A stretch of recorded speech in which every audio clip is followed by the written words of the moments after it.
Assalamualaikum warahmatullahi wabarakatuh. Selamat malam. Sebelumnya kita turut berduka cita ya atas peristiwa bencana alam yang terjadi di wilayah Sumatera Utara, Sumatera Barat, dan juga Aceh. Semoga para korban diberikan tempat terbaik di sisi Allah Subhanahu wa Ta'ala, Tuhan Yang Maha Esa, dan juga keluarga yang ditinggalkan diberikan ketabahan dan kesabaran. Dan kita juga berdoa semoga situasi ini segera pulih dan kembali seperti sedia kala ya, normal kembali. Saya ingin bilang begini, peristiwa ini menjadi pembelajaran ya untuk orang-orang yang diberikan wewenang, orang-orang yang memiliki otoritas, orang-orang yang dipercaya untuk menjaga lingkungan hidup, hutan, dan juga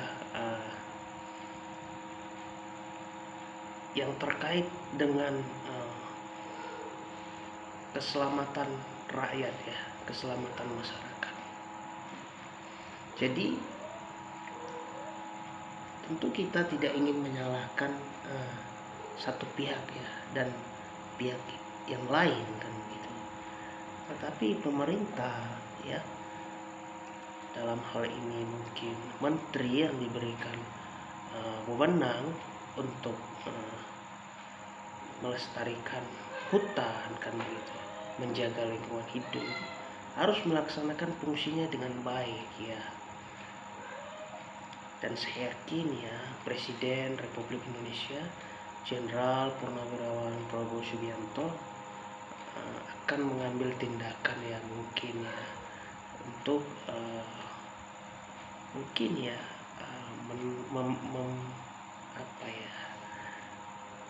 memberikanlah orang-orang yang mungkin yang mempunyai kompeten ya, yang berkompeten untuk menjaga lingkungan hidup ini kan gitu, hutan ini kan gitu.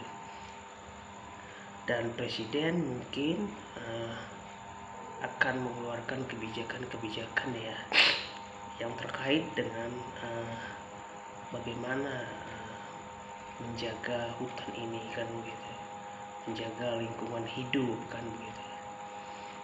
Itu dari situasi politik kan begitu. Dari perspektif hukum tentu ini harus ditelusuri kan begitu, aktivitas perusahaan di dalam hutan tersebut dalam hal apa kan begitu. Jadi penegak hukum ya harus menyelidiki ini kan gitu, adakah unsur pidana di dalam peristiwa ini kan begitu. Dan DPR RI ya, komisi berapa saya lupa, itu sudah memanggil Menteri Kehutanan ya untuk memberikan pendapat kan begitu, meminta klarifikasi ya atau RDP ya dan sebagainya. Dan itu sangat-sangat positif ya. Dan saya juga mendengar apa yang disampaikan oleh Ibu Titik Soeharto ya mengenai lingkungan hidup ini, hutan ini kan gitu. Bagaimana perusahaan itu 2 hari setelah peristiwa banjir bandang tersebut, longsor tersebut, masih melakukan aktivitas kan begitu. Itu kan benar-benar menampar muka kita kan begitu kan, dimana kita lagi peristiwa bencana alam, tetapi dengan jelas kayu-kayu itu diangkut ya menggunakan mobil kan begitu. Dan ini benar-benar saya katakan bagaimana ya, merusaklah marwah negara kan begitu. Jadi tentu perusahaan-perusahaan ini harus dikaji izinnya kan begitu. Kalau izin yang diberikan kepada mereka hanya untuk membuat masyarakat itu semakin susah atau membahayakan masyarakat, tentu ini harus ditinjau ulang kan gitu.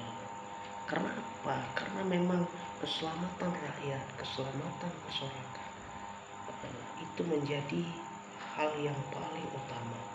Dan Bapak Presiden tentu melihat ini ya, melihat ini, dan pasti Bapak Presiden sudah meninjau ya ke wilayah Sumatera Utara dan juga yang terdampak lainnya. Tentu akan ada mungkin ya langkah-langkah strategis, demi apa? Demi rakyat, demi masyarakat kan gitu. Dan yang paling penting, bagaimana negara ya menjaga marwahnya kan gitu. Karena apa? Karena hidup ini bukan saat ini saja.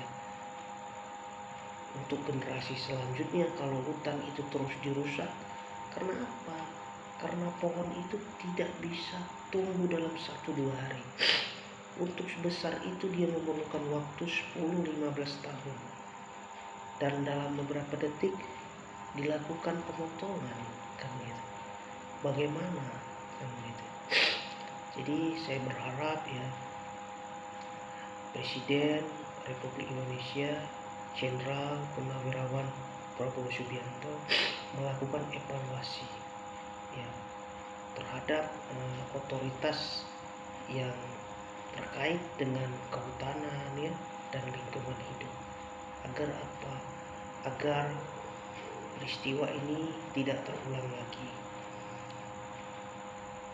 Jadi memang benar-benar ya, pohon ini sangat-sangat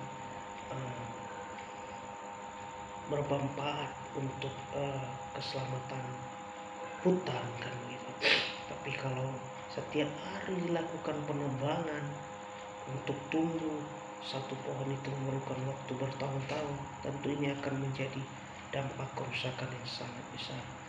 Jadi saya berterima kasih ya kepada